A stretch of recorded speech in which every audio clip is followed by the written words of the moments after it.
Hello guys, কেমন আছো তোমরা সবাই? আজকে সকাল সকাল উঠে পড়েছি ঘুম থেকে। আর এই দেখো, আজকে আমাদের রান্নাঘরের খুঁটি কাটার জন্য আমি গর্ত করছিলাম। আর আমার যাওয়ার ছিল বুলবুলি, তার জন্য বেরিয়ে গেছিলাম।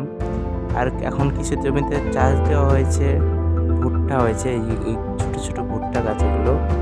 আর এটা আলু গাছ। আর এই যে সর্ষে শাক সব। আর শস্য গাছে একটু হয়েছে হালকা হালকা।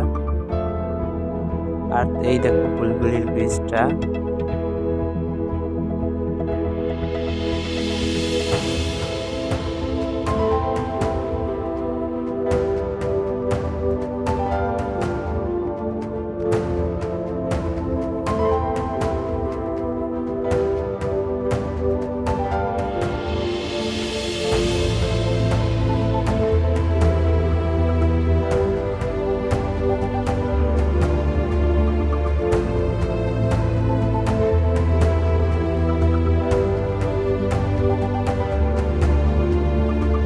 বিকেলবেলা আবহাওয়াটা খুব সুন্দর ছিল।